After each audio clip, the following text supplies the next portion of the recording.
bonjour à tous.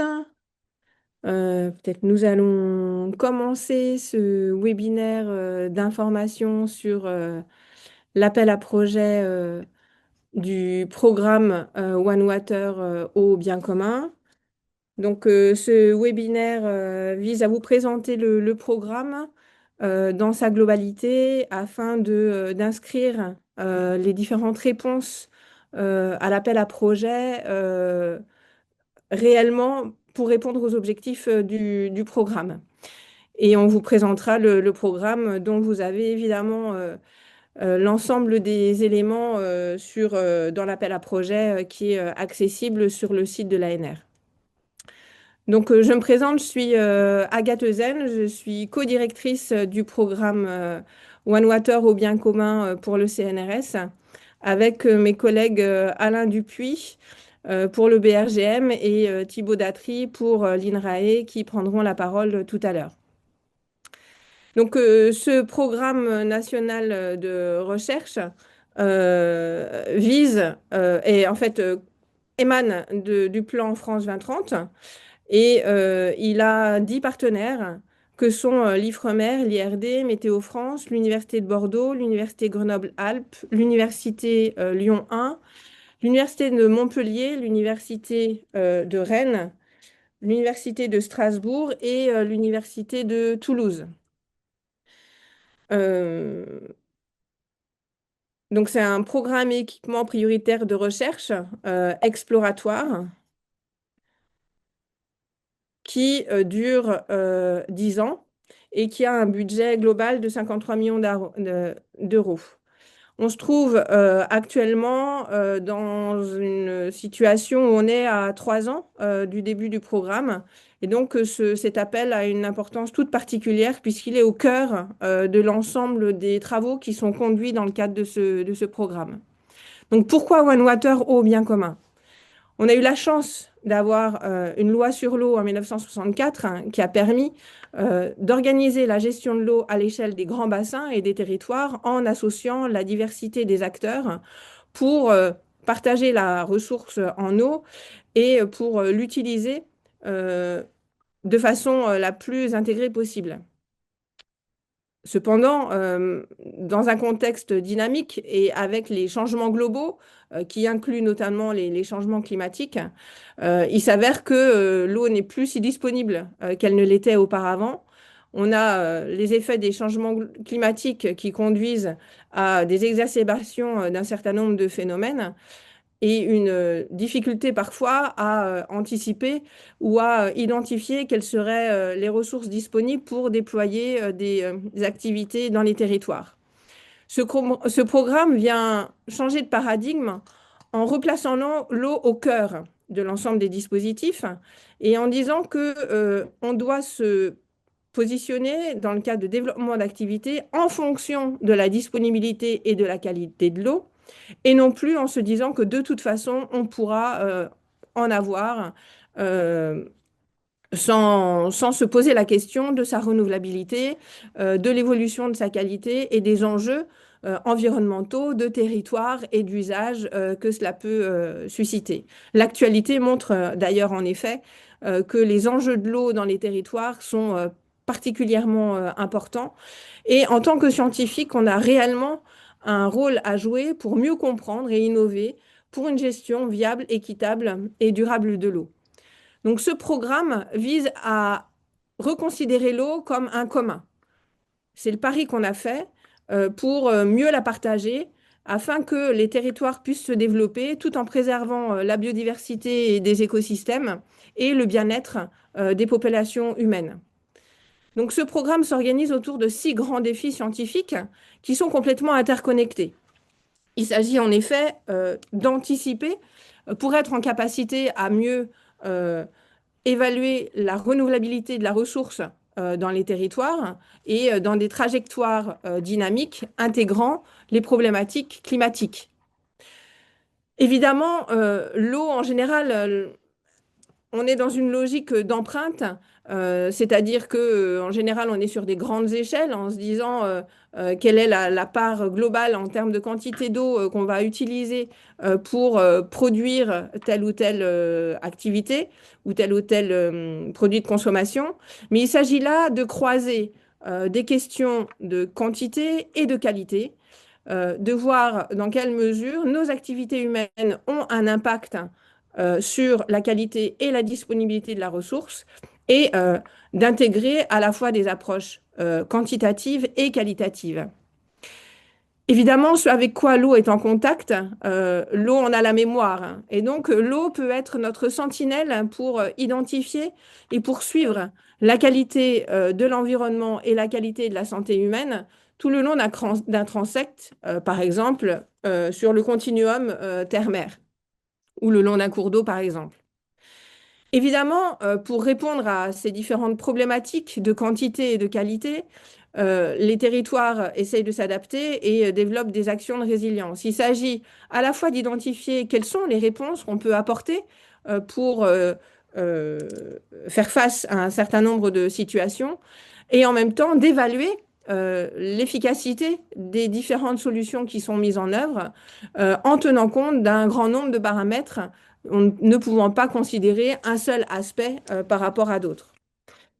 Évidemment, l'ensemble de ces informations, de ces connaissances qu'on va mobiliser, déjà existantes pour certaines, mais nouvelles pour d'autres, vise à accompagner les transitions socio-écologiques qui sont nécessaires pour que l'ensemble des acteurs intègrent dans la décision, dans la gestion, l'ensemble des paramètres à prendre en considération pour une approche globale et systémique de l'eau dans les territoires.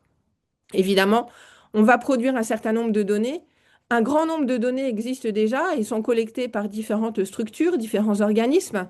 Et il s'agit de les rendre accessibles et disponibles autant que possible pour justement venir en appui à la gestion et à la décision au regard des réalités et des mesures qui permettent de mieux anticiper et de mieux comprendre l'ensemble des contextes. Donc l'ensemble de ces défis ont cette même trajectoire d'envisager l'eau comme un commun et elle s'appuie sur un certain nombre d'actions, donc de coordination et d'animation, l'appel à projets et les différents projets qui sont financés. Et on voit notamment sur les derniers appels à projets, vous voyez en bas un appel à projet K3 qui porte sur la question de la meilleure connaissance de la recherche karstique dans un contexte de changement climatique. Le programme ALICO, qui lui vise à approfondir les enjeux et les problématiques liées aux ADN environnementales, notamment dans les milieux aquatiques.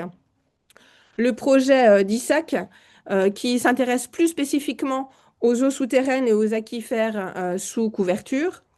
Et puis, les lauréats du deuxième appel à projet, qui sont Thermi France, qui vise à mieux comprendre dans les interactions sur le fonctionnement des eaux de surface et des eaux souterraines et les variations de température avec des aspects tant physiques que biologiques. Et enfin, Recharge, qui lui s'intéresse à une meilleure compréhension de la recharge des nappes souterraines. Ces différents projets s'appuient notamment sur des observatoires de recherche qui ont été identifiés dans le cadre au départ de ce programme national, qui sont des observatoires de type OSCAR, Zone Atelier, OHM, qui sont répertoriés sur le site Internet dans le cadre du projet ciblé numéro 3, Observation. Évidemment, une part à l'éducation et à la formation est particulièrement importante. Former les jeunes dans l'esprit d'une approche complètement systémique, intégrée, en complémentarité avec ce qu'ils peuvent acquérir dans le cadre de la formation par la recherche au sein des écoles doctorales, dans le cadre des doctorats notamment. Notre programme n'a de sens que s'il est en contact direct avec les acteurs dans les territoires, qui soient plus ou moins en contact et en lien avec les problématiques, les enjeux liés à l'eau. Et c'est dans ce cadre-là que nous avons un think tank représentant une diversité de réseaux et de secteurs d'activité pour mettre en adéquation les questions de recherche qui sont posées avec les enjeux dans les territoires et accompagner autant que possible les transformations nécessaires en étant à l'écoute des besoins sur les terrains. On est appuyé par un comité scientifique international pour valider, pour suivre l'ensemble des recherches qui sont conduites à l'échelle du programme et qui s'inscrivent également dans un dialogue avec l'Europe et l'international pour un alignement finalement des différentes actions conduites en France dans le domaine de la recherche sur l'eau avec les préoccupations et les différents dispositifs et outils qui sont déployés à l'échelle européenne avec Water for All notamment, et à l'échelle internationale avec d'autres dispositifs. Donc, comme je l'ai évoqué, il y a un certain nombre de projets qui ont déjà été lauréats de différents appels à projets. Des deux premiers, là on est dans le troisième appel à projets. Et on a un certain nombre de projets ciblés qui, eux, ont été conçus dès le départ du programme, qui étaient considérés comme les connaissances de base nécessaires à avoir pour venir en appui à la meilleure compréhension et l'alimentation des différents défis scientifiques que je vous ai présentés. Donc, on a un projet ciblé équipement qui vise essentiellement à venir en appui à l'acquisition de nouveaux équipements pour déployer un certain nombre de recherches dans le cadre des projets ciblés. Typiquement, dans le projet ciblé anticipation, il s'agit d'être en capacité à mieux évaluer la capacité du milieu à se renouveler à travers différentes actions que sont un réseau lysimétrique et une anticipation par de la modélisation hydroclimatique. Le PC3 que j'évoquais qui permet d'offrir une meilleure visibilité de l'ensemble des recherches qui sont conduites sur l'eau en France à travers les différents observatoires et dispositifs d'observation qui se basent sur des territoires à l'échelle nationale, au niveau hexagonal et au niveau ultramarin. On l'évoquait sur la question de l'empreinte, le croisement des données quantitatives et qualitatives est particulièrement mis en évidence pour venir en appui à tous les dispositifs qui permettent d'appréhender l'impact des activités humaines sur les milieux et de façon rétroactive, comment les milieux réagissent à ces différents impacts en termes de quantité et de qualité.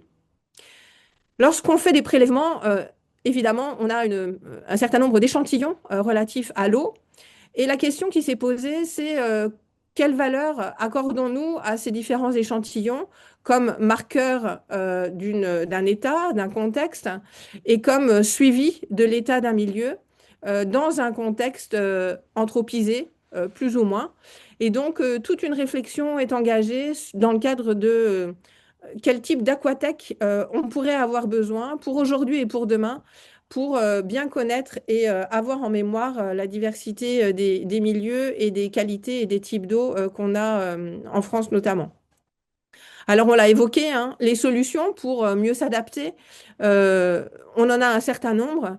Et donc là, il s'agit d'évaluer ces différents dispositifs en tenant compte d'un grand nombre de paramètres absolument nécessaires pour s'assurer de la durabilité, de l'équitabilité et de la soutenabilité des différents projets d'adaptation, et donc dans des contextes extrêmement variés. Et donc là, c'est ce qui est mis en œuvre dans le cadre du PC6 Solutions. Le PC7 gouvernance vient notamment en appui à une meilleure connaissance de la diversité des systèmes de gouvernance déployés en France euh, et qui s'inscrivent dans une logique de commun en intégrant notamment toutes les dimensions évidemment relatives à l'humain, mais également au non-humain, et voir dans quelle mesure finalement les modes de gouvernance actuels intègrent la diversité des enjeux qui sont apparus, notamment dans un contexte de changement global, et qui sont nécessaires à prendre en considération pour venir en appui à la décision et à la gestion, tout en s'appuyant sur la diversité des approches que sont les enjeux de solution, les questions d'empreinte et d'anticipation.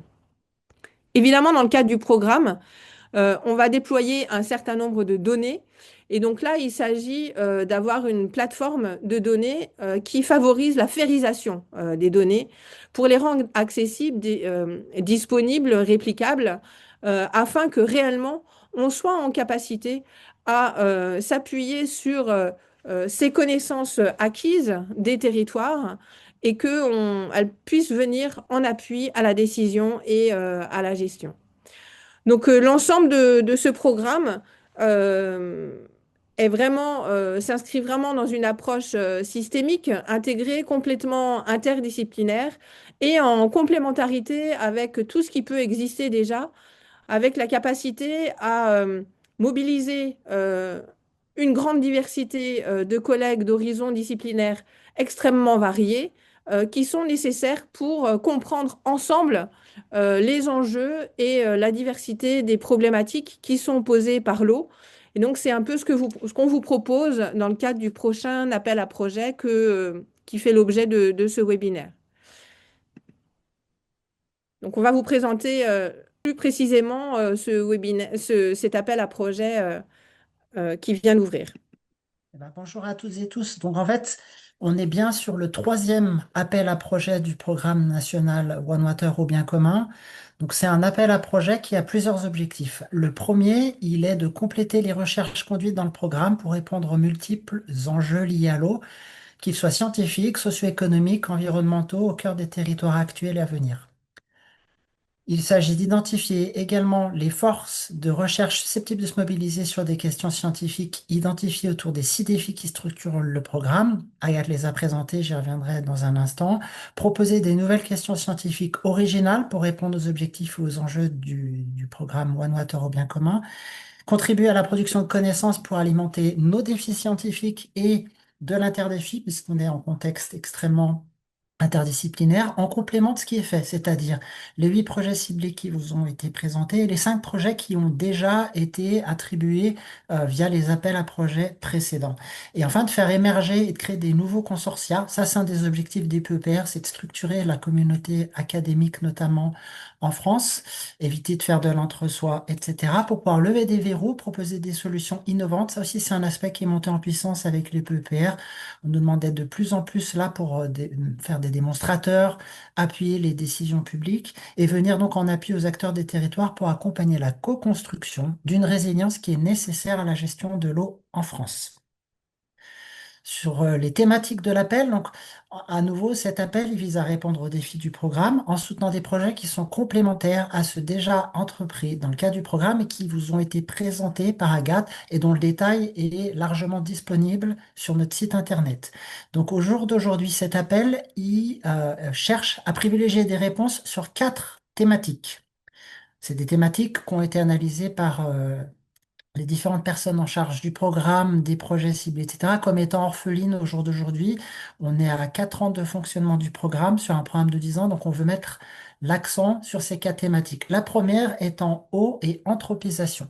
Considérer les usages de l'eau et leurs impacts, tant dans la dimension quantitative que qualitative, pour mieux anticiper les systèmes de gestion dans un contexte de changement global. C'est une vraie question d'arriver à considérer les usages de l'eau dans la modélisation hydrologique, hydrogéologique, par exemple. Ça allait un autre verrou d'arriver à ajouter des aspects qualitatifs, mais en fait, c'est devenu fondamental pour pouvoir avancer. Le deuxième point, c'est l'eau et la santé.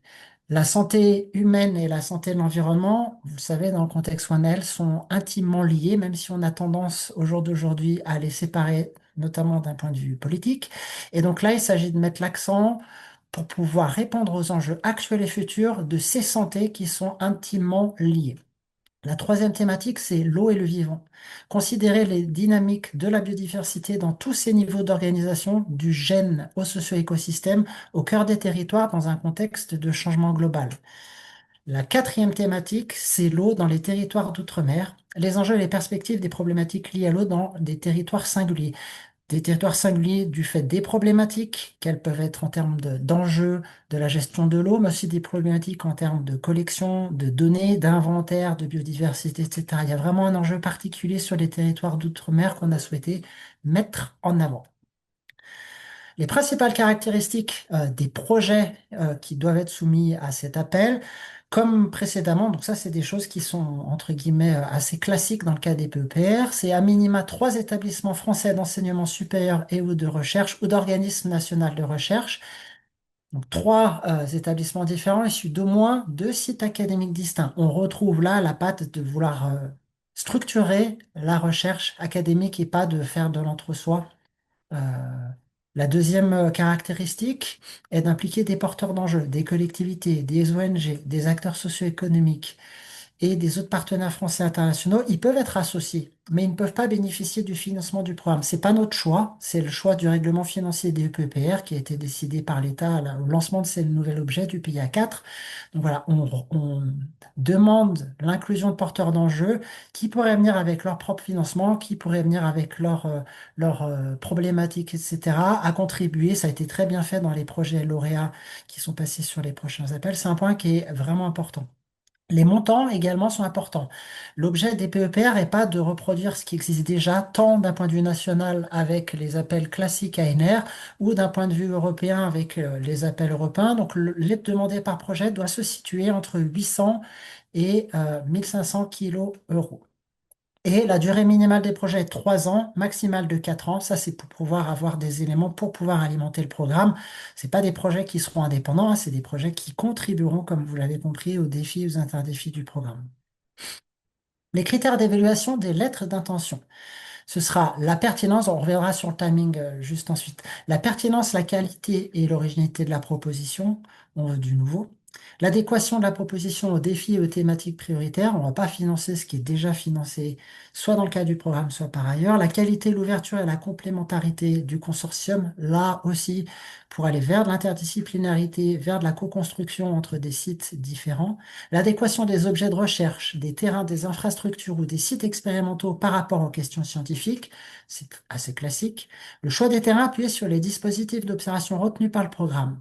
Là, j'y reviens, on travaille sur le territoire français, métropolitain et territoire d'outre-mer, et on a déjà une liste d'observatoires labellisés sur lesquels on doit appuyer les efforts. L'objectif du programme n'est pas de créer de nouveaux observatoires ou d'aller travailler à l'étranger. Il y a une place de la formation par la recherche qui est extrêmement importante. Alors, vous devez vous souvenir que le précédent appel était typiquement dédié à la formation par la recherche avec l'appel Wolfree Lab, où on a financé des grappes de thésards et de postdocs travaillant en interdisciplinarité. Même si là, l'objet, il n'est pas de faire du Wolfree Lab, on accorde beaucoup d'importance à la place de la formation par la recherche et l'implication des porteurs d'enjeux. J'en ai parlé à l'instant. Je vais laisser la parole à Alain qui va vous parler du déroulement de l'appel et de ses étapes. Merci, bonjour à tous. Comme vous l'avez déjà compris, le déroulement de cet appel est en deux étapes. La première constitue une étape bien entendu obligatoire et est constituée par la rédaction et le dépôt de lettres d'intention dont la date est précisée ici. La date limite de dépôt, c'est le 17 mars à 11 heures. Cette lettre d'intention de 4 pages rédigé en français sera sélectionné par un groupe constitué d'un comité ad hoc spécialement organisé et qui va faire une première sélection. Et sur cette sélection, seuls les consortia retenus pourront déposer et passer à l'étape 2. Concernant l'étape 2, c'est un dossier complet de 15 pages qui sera à déposer. Et cette fois-ci, ça sera un jury international et indépendant qui sera mis en place par l'ANR qui sera, on va dire, chargé d'évaluer et donc de classer les offres qui seront retenues. La date que nous vous proposons pour l'organisation de cet appel pour le dépôt des dossiers complets est du 30 juin 2026 à 11 heures.